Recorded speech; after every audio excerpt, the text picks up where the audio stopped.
RITEVE presenta Pensemos en voz alta. RITEVE, comprometidos con la vida. ¿Qué tal, amigos? Buenas noches, bienvenidos a Noche sin Tregua, la política con P mayúscula. Pensemos en voz alta.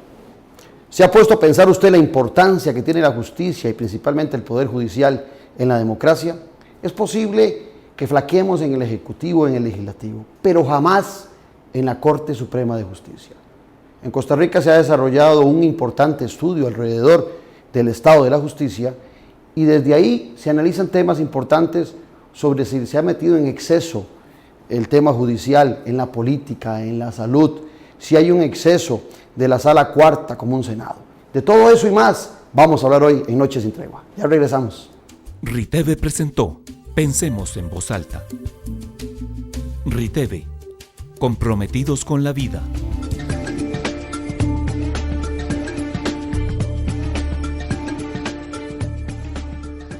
Sobre el tema que les introduje en Pensando en voz alta, es sobre este libro. Este libro o este informe del Estado de la Justicia que recientemente sacó el Estado de la Nación, que ya nos tiene acostumbrados a muy buenos estudios. Pero para analizar esto, también busqué a dos reconocidas personalidades, a dos damas que conozcan sobre el tema.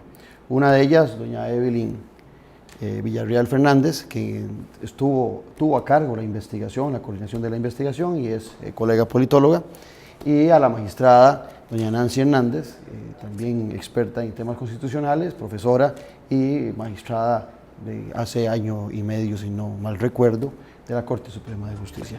Bienvenidas a ambas. Como siempre quisiera invitarlas a brindar por nuestras familias, por los televidentes y por nosotros. Ya regresamos.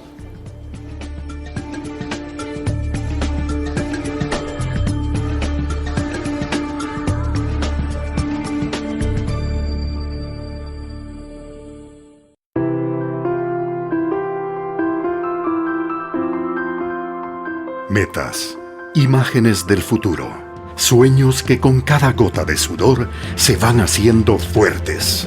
Todos son diferentes, pero tienen algo en común. Si los alcanzas, son capaces de hacer retumbar al mundo entero. Solo tenés que ir tras ellos. Con el BAC, pasa de querer a poder. Recuerde que antes de construir o remodelar, debe solicitar la disponibilidad de agua y los derechos del nuevo servicio en las oficinas de AIA. De lo contrario, usted está incurriendo en una conexión ilegal y se expone a multas y sanciones económicas y de cárcel. Usted no debe pagar a ningún funcionario público o personas ajenas a la institución. Denuncie estas situaciones de forma confidencial a la línea 229-60762. Un mensaje de Acueductos y Alcantarillados. El agua es vida. Cuidémosla. Acelerar innecesariamente desperdicia combustible y reduce la vida útil del motor. Una actitud responsable al conducir da más seguridad y ahorra combustible. Conducir eficientemente es un acto de conciencia. A pasear. ¿Y si fuerzan el portón? ¿Sí?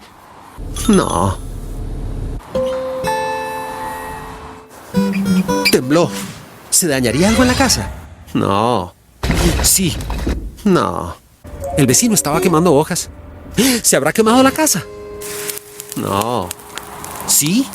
No. Mejor viva tranquilo con un seguro de incendio del INS, Instituto Nacional de Seguros.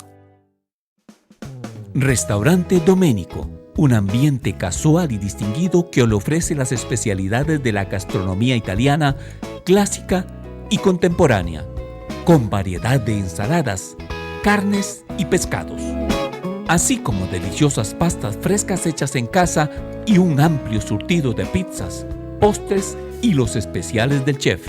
Contamos con un área privada para sus eventos y reuniones. Tenemos amplia zona de parqueo. Le esperamos todos los días de la semana a partir del mediodía. Visítenos en Plaza Antares, frente a la Rotonda de la Bandera. Sea el papá que sea, obtenga excelentes beneficios con las tarjetas del Banco Nacional. Aprovéchelos en Banco Nacional, más cerca de usted.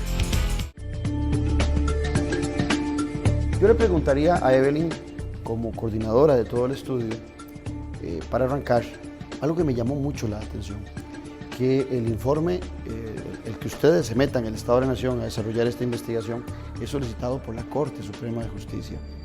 Yo podría pensar, siendo bien pensado, que la Corte quiere que se vean sus virtudes, o por otro lado, está tal vez preocupada, siendo mal pensado, de las críticas y no tiene conocimiento de los datos. ¿Cuál fue el motivo principal para que la Corte se preocupara tanto por este informe? Sí, yo creo que hay que hacer un poquito de historia. Y el Estado de la Nación, que es el informe que publicamos anualmente, siempre ha tenido una pequeña sección sobre administración de justicia. Esta sección era sometida todos los años a talleres de consulta. Los investigadores iban y exponían sus resultados en talleres de consulta, en donde siempre teníamos una amplia participación de magistrados y magistradas del Poder Judicial. Y en estos talleres siempre quedaba un sinsabor, porque la sección era muy pequeñita, daba nada más como una gran pincelada de qué entraba al Poder Judicial, qué salía, duraciones promedios, pero el Poder Judicial es algo muchísimo más complejo que eso, ¿verdad? Había siempre una solicitud de ir más allá. Claro que el Estado de la Nación no nos alcanza, digamos, sobrepasaba la naturaleza del Estado de la Nación hacer estudios a profundidad sobre esta área tan compleja. Y por otro lado, eso se juntó, digamos, esa demanda con otro programa que venía tratando de implementar la Corte, que era un observatorio de la justicia. Ellos habían hecho varios intentos de montar una especie de observatorio, intentos fallidos por diversas razones, pero entonces vieron en un informe de este tipo una ventana de oportunidad para concretar los fines de este observatorio, que era hacer una evaluación externa e independiente del Poder Judicial, con esta otra demanda, digamos, de más información, de información más a profundidad. Yo creo que también la ciudadanía ahora nos demanda cada vez más correr las fronteras de información, ya no se quedan con promedios simples, sino que quieren saber mucho más allá de esos datos. Y bueno, fue como que se alinearon todos los planetas, ¿verdad? Con también, tengo que decir, el liderazgo de don Luis Paulino Mora en aquel momento, de doña Azarla Villanueva, que estaba presidiendo la Comisión de Transparencia también cuando empezamos esto, y así fue que acordamos un convenio de cooperación entre el Programa Estado de la Nación y el Poder Judicial para llevar a cabo este primer informe. Este convenio tiene la ventaja también de abrirnos las puertas y darnos acceso, digamos, a información que tal vez de otra forma hubiera sido más complicado. Yo le preguntaría a la magistrada Nancy, porque yo decía en la introducción que tiene un poquito menos de 2 años de ser magistrada, pero tiene una carrera vasta, más de 25 años, inclusive estando a la par del magistrado que seguramente todo el mundo recordará con mucha facilidad, don Luis Paulino Mora. Esos 25 años, estando en la función, en la Corte, más el tiempo de magistrada, cuando usted ve el informe, ¿encuentra alguna cosa novedosa, algo que no conociera, algo que le sorprendiera, o más bien reafirma algunas de las percepciones que ya en la Corte se venían percibiendo? Sí, bueno, don Claudio, costarricenses, don Evelyn, un gusto estar en su programa. Efectivamente, este Estado de la Justicia reafirma un montón de los datos y preocupaciones y fortalezas que también uno se da cuenta que tiene el Poder Judicial costarricense, pero no es lo mismo que lo diga uno a que lo diga la seriedad y prestigio de un programa como el del Estado de la Nación. Y eso fue precisamente lo que nos motivó a nosotros a buscar el Estado de la Nación, para que fuera el observador externo, imparcial, objetivo, de calidad, que fiscalice permanentemente, digamos, la calidad de la justicia en sus distintos indicadores permanentemente. Y quisiera explicarle que esto se debe a 3 razones fundamentales como mínimo. 1, ha habido un cambio de filosofía en el Poder Judicial total, hacia una total transparencia. Y este es un objetivo más que nosotros tenemos de liberar. ¿Ese cambio cuándo lo podríamos marcar? ¿Recientemente? Este cambio tiene 15 años en el Poder Judicial y en este momento, y como lo reconoce el mismo Estado de la Justicia, el Poder Judicial de Costa Rica ocupa los primeros lugares de América Latina en transparencia, en acceso a la información para efectos de fiscalización ciudadana. Estuvimos 2 veces en el primer lugar, ahora estamos en el tercer, cuarto lugar, pero nos mantenemos en ese ranking así reconocido por el Centro de Estudios de Justicia para las Américas. Y es un esfuerzo que nosotros hemos venido dando en estos últimos años hacia una justicia abierta, conectada con el pueblo, autocrítica, que ya no sea una justicia endogámica. Y este es un esfuerzo más. Y el segundo tema es que nosotros estamos comprometidos con la justicia como un proyecto de largo plazo, indispensable para el desarrollo humano, institucional y económico del país. Y la única forma de hacer un proyecto sostenible es involucrando a la sociedad civil y a los expertos en la vigilancia del sistema de justicia. Y el tercero y último objetivo es que nos ha parecido que hay un análisis bastante limitado de los temas de la justicia que no permiten al costarricense valorar, como decía Evelyn, la amplitud del sistema de justicia, sus fortalezas y debilidades, sino que salen noticias atomizadas sobre generalmente sucesos, pero no hay un análisis integral que posicione el tema de la justicia en su verdadera dimensión, como lo es en un pilar fundamental del desarrollo democrático de este país, como lo reconoce el estudio como su primera conclusión, es decir, Costa Rica no hubiera sido posible la profundización democrática del siglo XX sin la fortaleza del Poder Judicial.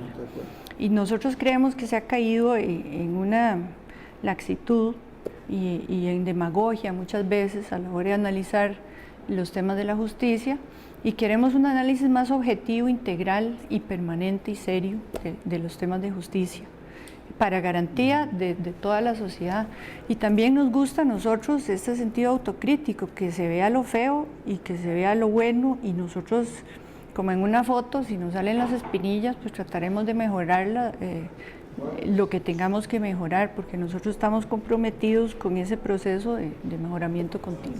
Hay un tema que usted no lo dijo con esas palabras, las palabras son mías, pero yo tratando de traducir lo que usted dice, sí creo efectivamente que hay una irresponsabilidad en la crítica, tanto de los medios de comunicación como de propios abogados externos, fuera del Poder Judicial, que tal vez no miden los daños que hacen con esa actitud. Sin embargo, cuando leo y algunas de las conclusiones encuentro, Evelyn, que por ahí dice que el resultado es un mapa, pero que es un mapa parcial, un mapa que aún es impreciso. ¿Dónde está la imprecisión que todavía no nos puede dar? Porque tal vez yo en mi ignorancia encuentro el documento muy preciso. ¿Dónde está la imprecisión del documento? Sí, tal vez nada más para completar lo que estaban diciendo o complementarlo. Lo que pasa es que todo el mundo tiene una opinión de la justicia, ¿verdad? O sea, si usted le habla al taxista o al pulpero de la esquina, le va a opinar sobre el Poder Judicial, sobre los jueces, sobre la justicia. Yo creo que es un tema muy cercano a la gente y tienen una opinión fuerte generalmente sobre él. Pero esas opiniones usualmente están basadas en casos, en un caso, en 2 casos que se publican aisladamente. El Poder Judicial recibe más de 500,000 casos al año. Y entonces valoramos... 600,000 leí por ahí. Que eran sí, digamos, valoramos todo el quehacer de esos 600,000 o 500,000 casos por 1 o 2 que salen, que son los mediáticos, digamos, los que salen en la prensa. Entre esos debe estar, Evelyn y Nancy, qué sé yo, que un juez se equivocó y liberó unos narcos. Claro, porque los que salen en la prensa es salió los fallos. rápido y la gente se concentra en esos 2 o 3 casos. Sí, y hay 600,000 más, digamos, o en penal hay más de 200,000 más que están entrando. ¿Verdad? Entonces, el Estado de la Justicia trata de hacer eso, o sea, de no hablar casuísticamente, sino de ver el sistema y con unos protocolos de investigación. Pero en eso que dice Evelyn, Nancy, sabiendo la Corte que hay algunos casos que son más mediáticos, que no necesariamente son los más determinantes en la sociedad, pero que en determinado momento a Claudio Alpizar le puede tocar alguna sensibilidad más personal, una violación, un niño que murió y que no debió haber pasado ese sufrimiento, etcétera, o una mujer violada. Ese tipo de casos, ¿cómo los trata la Corte? Porque la Corte también debería tener toda una estrategia de comunicación para esos casos que son particulares, donde debería tener un mayor control, porque le hacen daño. En realidad, los jueces nos ha costado mucho el tema de la comunicación, porque nosotros somos técnicos especializados, no somos políticos. Esa es una limitante que no se trata, digamos, de una negación a una apertura. Ese sería, digamos, uno de los problemas que nosotros encontramos, no así en las nuevas generaciones, pero en las viejas generaciones estamos educadas en que el juez habla a través de sus resoluciones y no las comunica ni las traduce al público y hay un general. Error en eso, usted sabe por qué. Bueno, hoy estamos en el mundo de las imágenes, sí, es imposible abstraerse de eso. Ha habido un cambio de la sociedad que demanda un estilo diferente, pero lo que no ha cambiado es la ley y nosotros no podemos actuar fuera del marco de la ley. Y cuando los casos están pendientes y están en las etapas iniciales y no están concluidos, los jueces no podemos hablar de los casos pendientes, tenemos totalmente prohibido, no podemos adelantar criterio, un juez no se debe referir al caso de otro juez porque no lo conoce y no está sometido a su conocimiento y a su competencia, y el juez que tiene el caso pendiente, si él opina lo pueden recusar o se tiene que inhibir, y hay toda una exigencia legal de tratamiento de los procesos judiciales que no es solo de Costa Rica, sino cualquier democracia. Usted nunca va a ver en los Estados Unidos un juez opinando en un caso pendiente. Es más, hay hasta prohibición de los abogados en algunos países, mayoritariamente, de referirse a casos pendientes, porque estos casos, mientras están pendientes, no deben ser tratados mediáticamente, porque si no están sujetos a análisis parcializados y sesgados. Ahora, al final de cuentas no te dejé darme la respuesta. ¿Dónde está la imprecisión? ¿En este comentario que hace Nancy, que dificulta precisar más el mapa, o es en otro tipo de elementos? No, cuando decimos que es una cartografía incompleta, nos referimos más bien a que tuvimos que seleccionar un conjunto de temas muy pequeño para poder hacer análisis a profundidad y estudios que realmente dieran cosas nuevas, no que reprocesaran las estadísticas ya existentes, sino que crearan nuevo conocimiento. Y entonces dejamos de ver una gran cantidad de cosas. El Poder Judicial, una de las primeras conclusiones es que es un conglomerado de instituciones muy complejo y muy grande.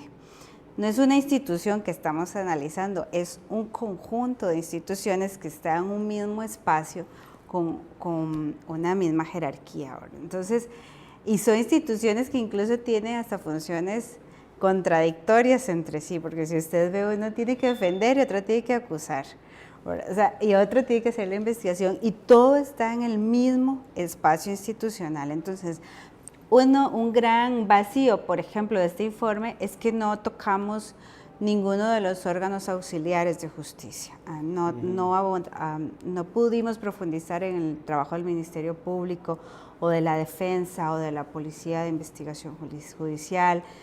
Nos tuvimos que concentrar por esta primera vez en temas más administrativos, que era la parte de gestión, y en temas jurisdiccionales únicamente vimos 2 materias a profundidad, que fue laboral y penal.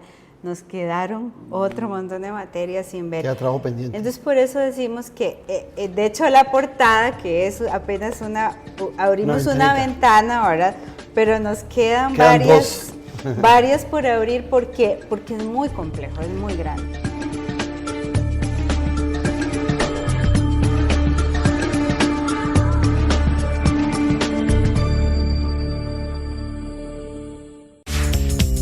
Sea el papá que sea, obtenga excelentes beneficios con las tarjetas del Banco Nacional. Aprovéchelos en Banco Nacional, más cerca de usted. El INAH cumple 50 años de ser la llave del progreso en Costa Rica. Una institución cargada de logros, más de 50 centros de formación, 2.000 programas técnicos, cobertura nacional, INA virtual, unidades móviles, reconocimientos nacionales e internacionales, primera institución en América Latina con ISO 9001, cuarto lugar de América según World Skills International, ganadores en Olimpiadas de Robótica y con toda la capacidad para seguir asumiendo los retos del futuro. INA, la llave del progreso. Café y Palabras, porque la política sí importa. Escúchenos por 89.1 FM, de lunes a viernes de 10:30 a 11:30 de la mañana. Café y Palabras, charlas de café con los politólogos Claudio Alpizar y Randall Arias, quienes con sus invitados y contertulios la involucran en el acontecer en el día a día de la sociopolítica nacional. Café y Palabras, porque la política sí importa. Por 89.1 FM, La Superestación, un programa con aroma de café y con sabor a gente. Café y Palabras. Respetar una señal es un acto de conciencia. Proporciona mayor seguridad en carretera. Conducir eficientemente es un acto de conciencia. Vinomundo es un lugar creado para fomentar y cultivar la cultura del vino. Nuestra gastronomía se define como fusión mediterránea. Es un sitio único en el país, el cual posee la infraestructura que asemeja la arquitectura clásica europea. Vinomundo cuenta con varios ambientes para disfrutar: restaurante, 2 cavas, bar y salones de eventos. Vinomundo, donde el vino se toma con el alma. Para información y reservaciones puede llamar al teléfono 2249-4715. Sea el papá que sea, obtenga excelentes beneficios con las tarjetas del Banco Nacional. Aprovéchelos en Banco Nacional, más cerca de usted. Ahora, Nancy nos comentaba del prestigio que tenemos a nivel internacional. Voy a hacer una comparación para tratar de darme a entender. Es posible que también en América Latina y más allá nuestro sistema de salud sea muy alabado, y es muy posible que muchos extranjeros que vienen a Costa Rica sientan que esto es un país muy seguro, pero a lo mejor nosotros antes sentíamos que la salud que nos daba la caja, el apoyo, la medicina era mejor, y también sentíamos los costarricenses que el efecto de la seguridad era mucho mejor. Para un extranjero que viene y que no sabe los niveles que manejábamos nosotros de salud y de seguridad, pudiera ser que le parezca exagerado nuestros reclamos, pero para nosotros los costarricenses, que sabemos que el sistema democrático, como usted bien lo planteaba, nos da cosas más grandes que muchas de esas pequeñitas que le dan a otras naciones y que se conforman porque lo ven como avances, el costarricense espera cambios más grandes. Y aterrizo, ¿no será que le está pasando lo mismo al Poder Judicial? Que tal vez ciertamente en la comparación con otras naciones seguimos de primeros, pero el costarricense siente que la demanda es mayor, igual que la caja antes eran tal vez operaciones muy sencillas, hoy son más complicadas. También puede ser que hay una variedad de juicios o de temas que antes la Corte no tenía, que le ha complicado, y ese proceso que se estudia aquí, si no me equivoco, ¿verdad? 20 años de modernización, ha acatado esa nueva perspectiva, esas nuevas necesidades de la sociedad. Sí, mire, Claudio, si nosotros analizamos de la Constitución vigente del 48 para acá, el poder de la República que más se ha fortalecido es el Poder Judicial, y es el que más ha crecido porque el legislador le ha asignado tareas cada vez mayores y más complejas. Como dice Evelyn, es un gigante el Poder Judicial. Le digo, nosotros tenemos casi 800 oficinas en todo el país, 12,000 y pico funcionarios, y son procesos masivos en todos los sentidos. Es decir, en violencia doméstica se atienden 60,000 medidas cautelarias al año. En pensiones alimentarias giran 300,000 pensiones todos los meses, y es un aparato gigantesco. En la Sala Constitucional se procesan y se analizan y se resuelven, para darle ejemplos, 20,000 asuntos al año, y entonces estamos hablando de procesos masivos en una sociedad extremadamente litigiosa, Costa Rica y Chile son los que tienen la tasa de litigio más alta del mundo. Nosotros, eso nos obliga a tener un aparato de justicia enorme, caro, sin el cual un montón de problemas de la sociedad se quedarían sin respuesta y se crearía un enorme problema de descomposición social, y particularmente en el área penal, donde nosotros gastamos el 64.5% del presupuesto del Poder Judicial se va para atender la violencia social que genera esta sociedad. Entonces, en ese proceso ha crecido y se ha complicado la sociedad y se nos ha complicado a nosotros los temas, porque hemos tenido que venir sobre la marcha resolviendo problemas que antes no teníamos. Entonces, se han venido creando jurisdicciones que antes no existían. Flagrancias, violencia doméstica, similar al caso de la Caja, reformas al código, pero la respuesta del Poder Judicial para mí ha sido enorme y efectiva, ¿verdad? Si nosotros no hubiéramos respondido con el crecimiento, inversión como país que hemos tenido el Poder Judicial, el país se hubiera colapsado para mí. Pero en esos días, en el programa que tengo en televisión con el colega Randall Arias, sí, se lo agrego ahí y para que usted continúe. El magistrado que acaba de renunciar, Vega Robert, hacía referencia de que cada día hay más presupuesto y los resultados son más lentos de la justicia. Cada día hay más funcionarios y los resultados son más lentos y no aumenta la velocidad de respuesta en la misma inversión que se está haciendo. Bueno, para continuar y contestarle esa parte también, en ese crecimiento masivo en corto plazo que ha tenido que tener el Poder Judicial en los últimos 15, 20 años, hay procesos que funcionan muy bien y hay procesos que necesitan mejorar. Entonces yo le puedo dar la razón a Rolando en el sentido de que hay jurisdicciones que están rezagadas, pero hay unas que son excelentes. Y le pongo el ejemplo de la justicia constitucional. Nosotros resolvemos en promedio habeas corpus en 15 días. El promedio de amparos son 2 meses, 3 días. El de acciones, el promedio bajó de 18 meses a 12 meses. Entonces, como decía Evelyn, el Poder Judicial es un conglomerado enorme. Entonces, usted no puede ni decir que todo está bien, ni decir que todo está mal. El análisis hay que hacerlo por áreas y dependiendo del área que usted analice, va a ver que necesitamos mejorar o que estamos muy bien en unas áreas. ¿Y qué dice Evelyn el informe en relación a esa resolución? ¿Empeora? ¿Mejora? O sea, los números fríos, ¿qué dicen? Mira, lo que dice el informe sobre todo es una llamada de atención por la falta de indicadores específicos de resultados, ¿verdad? O sea, nadie podría... por ejemplo, para duraciones que es como donde le chima más el zapato a la gente, donde le molesta más el zapato. Si usted ve por qué se quejan los usuarios, dicen porque duran mucho los procesos. Y si usted se va a ver las estadísticas que tiene el Poder Judicial de duraciones, son duraciones promedio. Entonces, le meten los 200,000 casos de penal en un promedio de duración.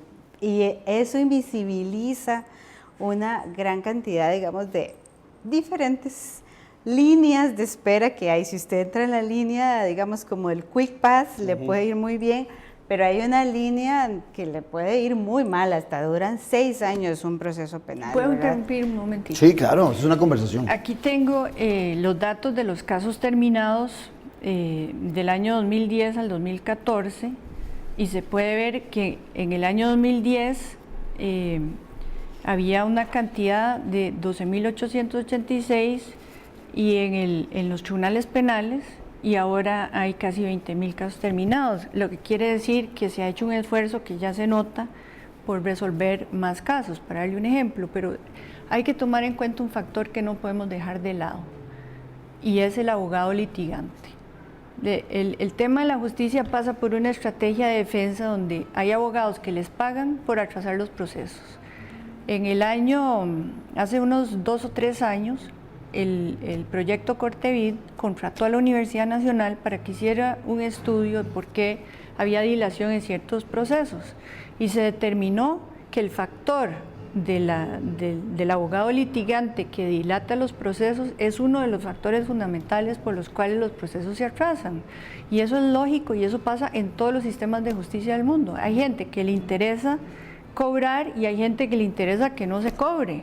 Entonces, cuando esas partes empiezan en litigio, y si los códigos procesales son como lo son los nuestros, digamos, rezagados, en el sentido de que le permiten muchas salidas y obstaculizaciones al abogado litigante en impugnaciones, entonces los procesos se alargan innecesariamente, pero no es solo por el retraso del juez.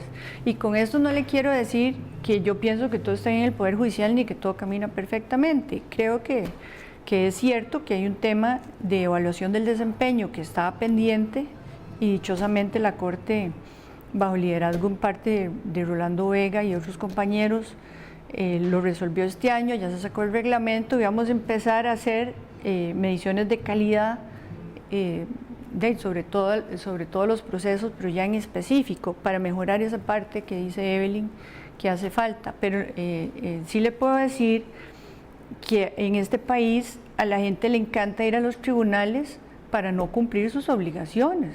Y también hay procesos que por su naturaleza tienen que durar años. Y le digo, un sucesorio puede durar hasta tanto las partes quieran pelear. Una pensión alimentaria dura hasta que la persona deje, hasta los 25 años si está estudiando. Pero se ha mejorado los procesos en lo contencioso con una inversión enorme de dinero. Cuando antes duraban 10, 15 años, ahora el promedio de duración son 5, Vi 3 ahí años, también, un año. leía que había unos que eran muy rápidos, que son los conciliatorios. No sé si esos están contemplados en esos resultados de lo positivo.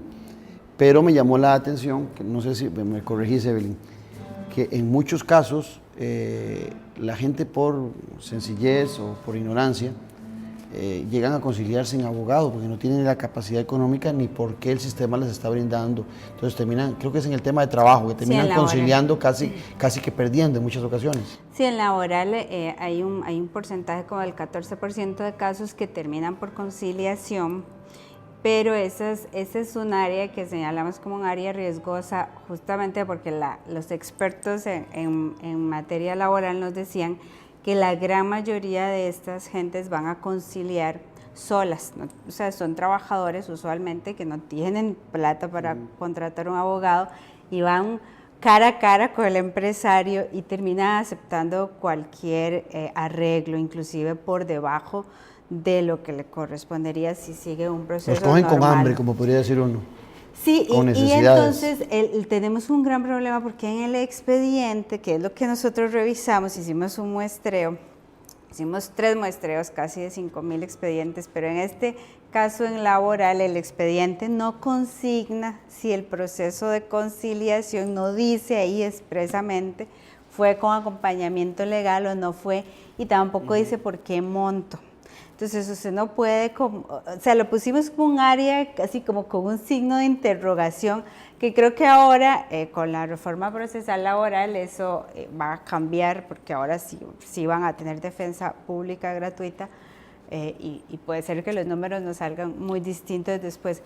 Hay una cosita que yo quería agregar, es que ciertamente en esta conversa que teníamos anteriormente, el tico le gusta ir a la justicia. Si usted tiene un problema con el vecino y va y le pone una demanda en el juzgado de contravenciones, o sea, porque el perro no lo dejaba dormir. O sea, cualquier cosa.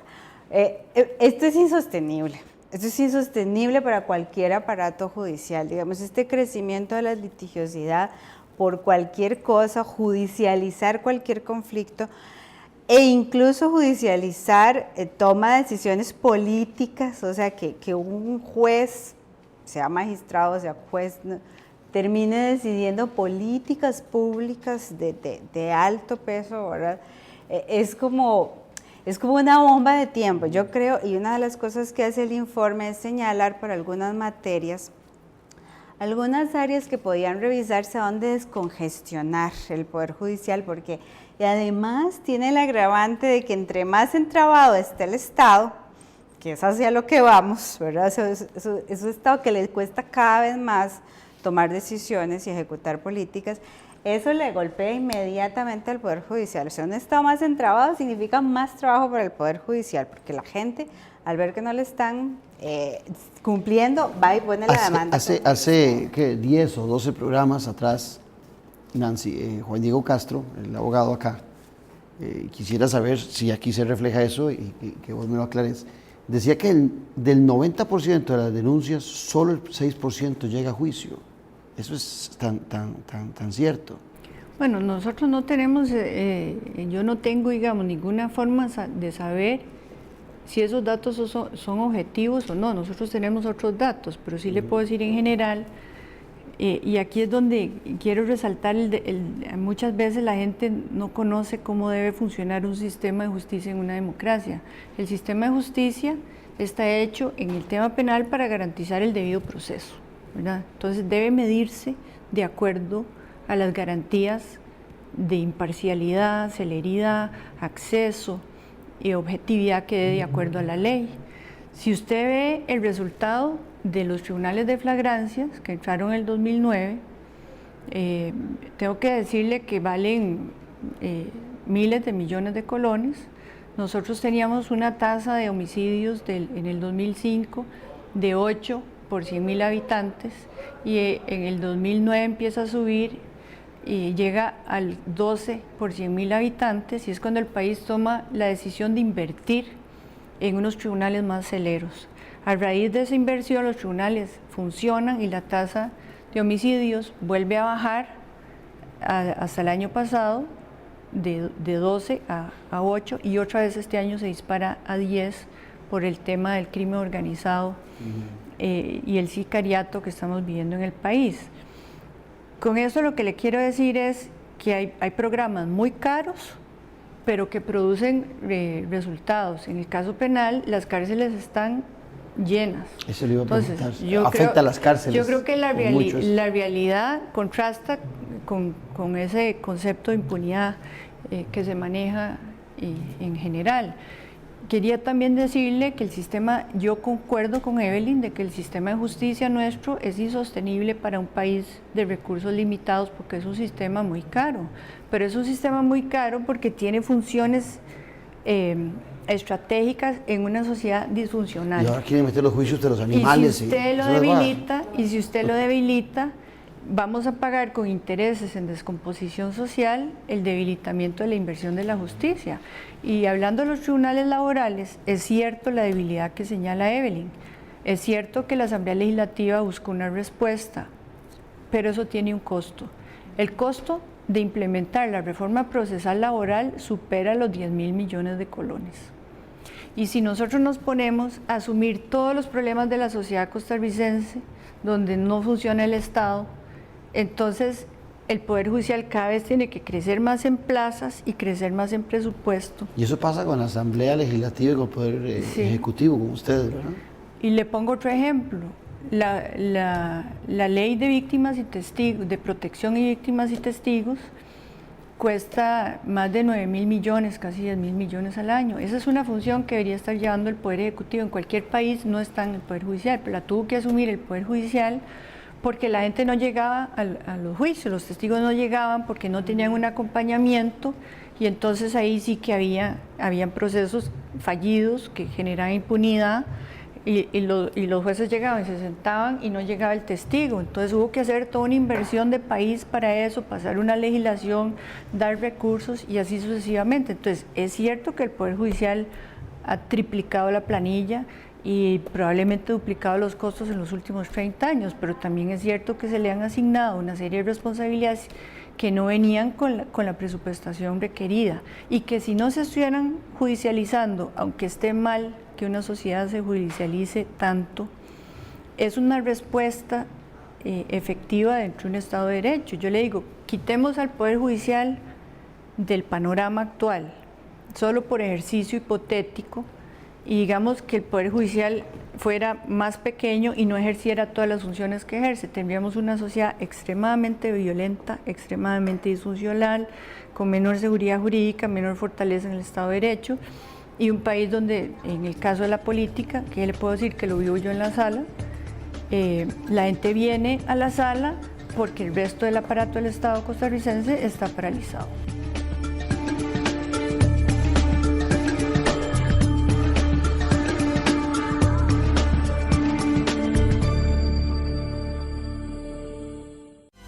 Café y Palabras, porque la política sí importa. Escúchenos por 89.1 FM, de lunes a viernes de 10:30 a 11:30 de la mañana. Café y Palabras, charlas de café con los politólogos Claudio Alpizar y Randall Arias, quienes con sus invitados y contertulios la involucran en el acontecer en el día a día de la sociopolítica nacional. Café y Palabras, porque la política sí importa. Por 89.1 FM, La Superestación, un programa con aroma de café y con sabor a gente. Café y Palabras. Vinomundo es un lugar creado para fomentar y cultivar la cultura del vino. Nuestra gastronomía se define como fusión mediterránea. Es un sitio único en el país, el cual posee la infraestructura que asemeja la arquitectura clásica europea. Vinomundo cuenta con varios ambientes para disfrutar: restaurante, 2 cavas, bar y salones de eventos. Vinomundo, donde el vino se toma con el alma. Para información y reservaciones puede llamar al teléfono 2249-4715. ¿Dónde estoy?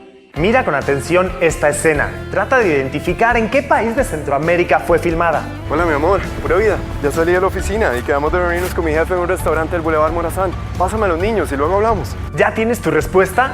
Este comercial fue filmado en Honduras, pero a Carlos de Costa Rica le da lo mismo, porque con su plan postpago de Claro puede hablar, mensajear y navegar desde y hacia cualquier país de Centroamérica con su misma tarifa local. Borra las fronteras de tu mente. Pásate a Claro. Claro que sí.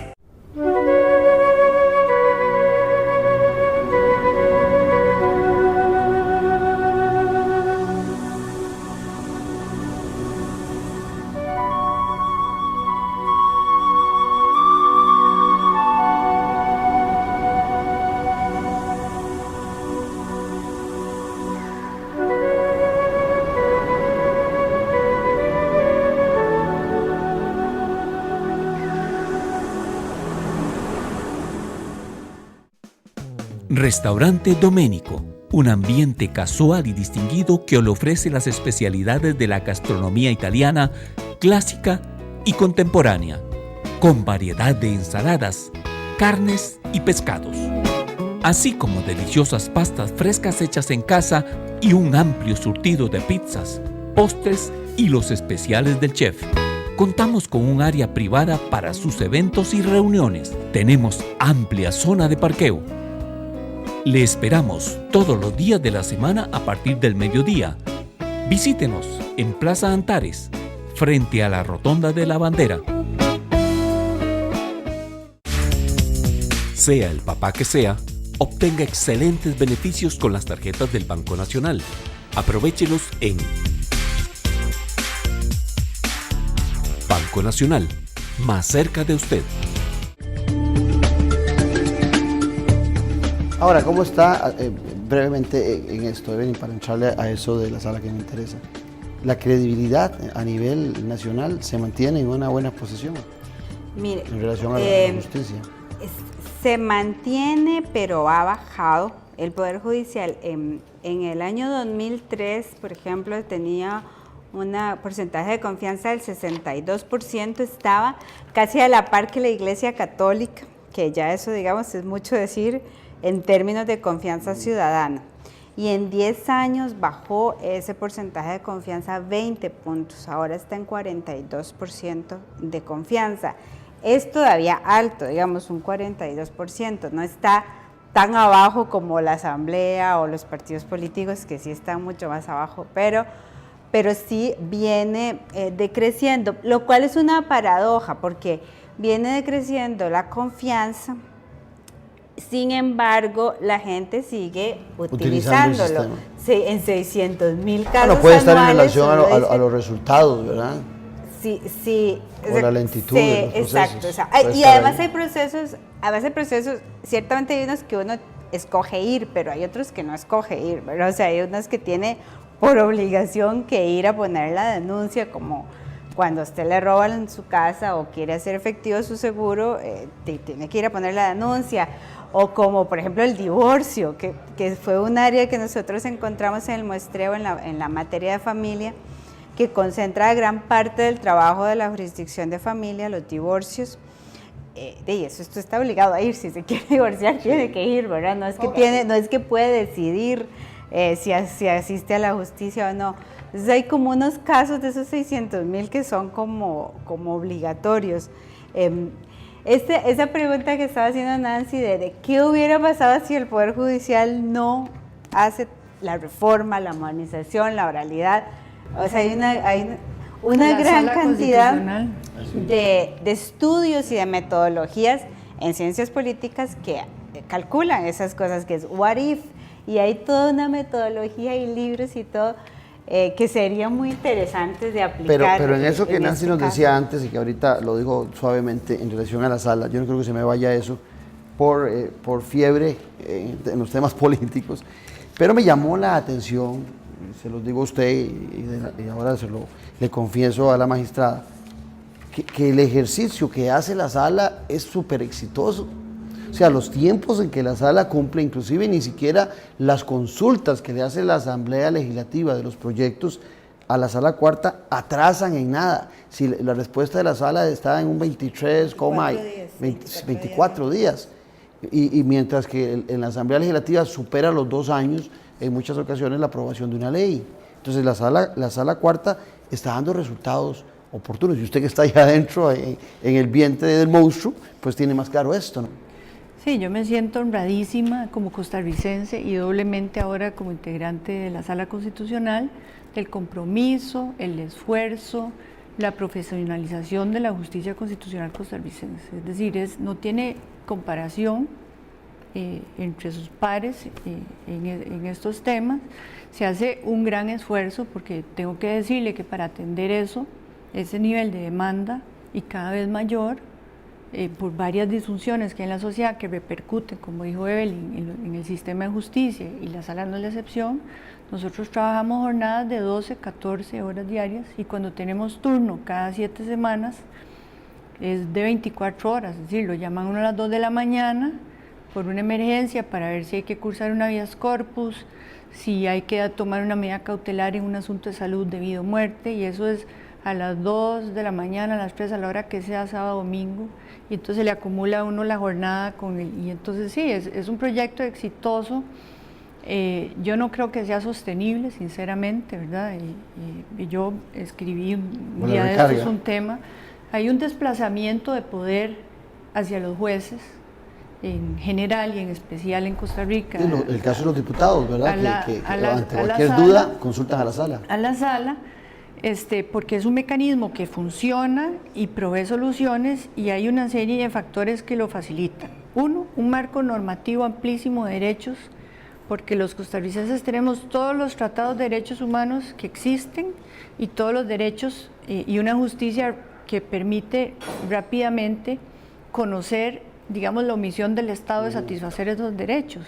Y entonces eso nos ha convertido a nosotros en actores políticos por excelencia. En este momento es más fácil obtener ante el juez una solución a su problema de salud, a una carretera, alcantarilla, una escuela que no se construye, un centro escolar que no ha abierto en 22 días, como nos toca mucho resolver, que ante la autoridad respectiva, ya sea local o nacional. Entonces la gente ha encontrado que la vía más rápida es acudir a los jueces de la República y en concreto a la Sala Constitucional en muchos de los casos, y el sistema político no es la excepción. Si usted tiene una asamblea legislativa con un reglamento que no obedece a la realidad actual del mapa político y que permite la obstaculización de las decisiones, la misma asamblea y la misma sociedad busca los caminos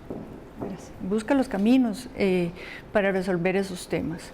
Y yo digo, esto no es sostenible, pero a Dios gracias que en esta sociedad hemos encontrado caminos dentro del marco del Estado de Derecho para resolver estos problemas.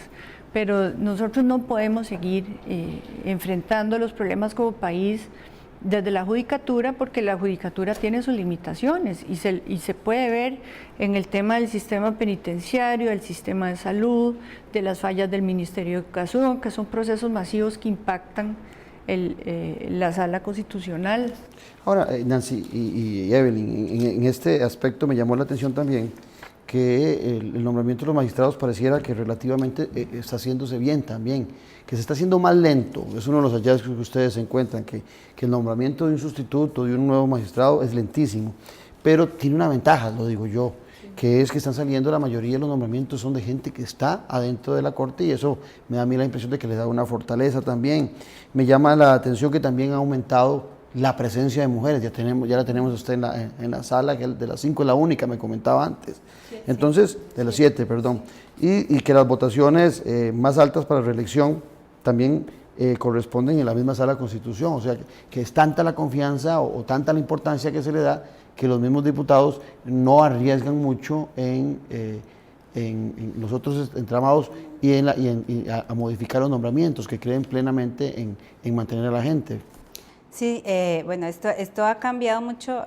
Si usted se va 20 años atrás, 25 años atrás, el panorama más bien es en contra de la reelección, sí, en la sala cuarta. Son como los procesos de renovación o de reelección de los magistrados de la sala y de la sala tercera, son los que causan más discusión en el Congreso y los que provocan, digamos, resentimientos partidarios, votos en contra de la reelección, aunque hasta el momento no se ha logrado no reelegir a ningún magistrado, pero sí, esos son como los que causan más... Cruz. Bueno, sí, pero al final no lo quitaron. Yo creo que el cambio fundamental fue cuando se empezó a nombrar por 2 tercios, por mayoría 2 tercios, ¿verdad? Antes se nombraban los magistrados por mayoría simple, de 29 votos, a partir del 2003 empezó a exigirse 2 tercios, una votación calificada para elegir a los magistrados. Y el otro cambio importante fue la composición de la asamblea, ¿verdad? Que al ser una asamblea ahora ya multipartidista, hay mucho más supervisión, mucho más fiscalización. Los otros partidos políticos también quieren proponer candidatos de su agrado, ¿verdad? Ya no solamente de los dos políticos, pero parece también que hay la revisión que se hace también es sustancial y que da la impresión de que independientemente de que la gente sea afín o no sea afín o que le guste un partido, están llegando los mejores, Nancy. Bueno, dicen que uno juzga el baile a como le fue. Yo no podría criticar un proceso en el cual a mí me favoreció, sería injusto, pero yo no podría hablar de mi caso, pero yo creo que históricamente el análisis que está haciendo el Estado de la Nación refleja que ha sido positivo los cambios que se han hecho para la elección de magistrados, en cuanto a que tienen que ser con mayor cuidado, mayor consenso, ahora hay mayor transparencia. Yo sí le puedo decir que a mí me gustan los equilibrios y me gusta que el Poder Judicial se renueve con visiones de afuera, ¿verdad? Porque no hay nada peor que los poderes judiciales cuando caen en la endogamia.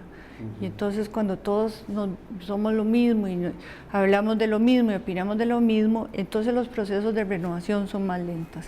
Yo quisiera ver también ¿Le da esperanza a usted el informe? O sea, tiene positivo a usted y a sus 21 compañeros. Me siento muy complacida porque siento que esto es un esfuerzo histórico y que va a ser muy positivo para el Poder Judicial y que nos saquen lo malo y nos obliguen a mejorar. Eso es lo que nosotros queremos, eso es nuestro compromiso.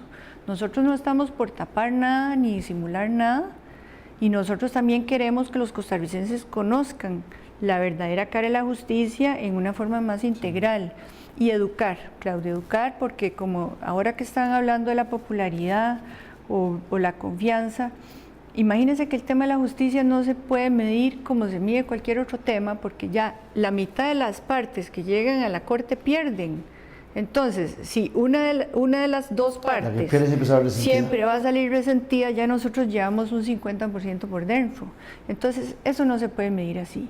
Y un gran daño que tiene este país es haber quitado en su oportunidad la cívica de la formación. Lo he hablado muchas veces aquí en el programa. Y resulta que se le pregunta a la gente común y no sabe ni cuál es la diferencia entre el Poder Judicial y el gobierno, y entonces le dice, ¿y usted qué opina de la justicia? A mí me parece terrible, y resulta que está opinando de la seguridad ciudadana, sí, pero no sabe nada de los procesos judiciales. Bueno, eso es lo que hacemos en este programa. Nosotros hicimos una contratación bajo concurso, hicimos una medición durante muchos años antes de este esfuerzo de los usuarios del Poder Judicial, la respuesta fue totalmente diferente. Más del 60% de los usuarios del Poder Judicial quedan satisfechos con los servicios judiciales, aunque hayan perdido. Bueno, lo que usted decía es el interés nuestro con el programa. Yo agradecerles, se nos fue el tiempo volado, pero agradecerles a ambas la presencia. Nos quedaron muchos temas, el informe es profundo, pero al final de cuentas usted tiene una responsabilidad de buscar este informe también y leerlo. No tiene que esperar que todo se le den píldoras. Creo que es importante que lo conozcan, porque es importante también tener una percepción muy positiva sobre la justicia costarricense. Que hay cambios que hacer, hay que hacerlos. Que se requiere modernizar y renovar, hay que hacerlo. Pero definitivamente tampoco pateando a una institución, como lo hablábamos al principio, se mejoran las cosas. Agradecerles a ambas la presencia, sobre todo a ustedes habernos acompañado un lunes más. Acuérdense, mañana se repite el programa a las 6 de la mañana y a las 2 de la tarde, el miércoles en YouTube. Los espero en 8 días y yo me quedo con estas damas cenando aquí en Vivo. Un abrazo.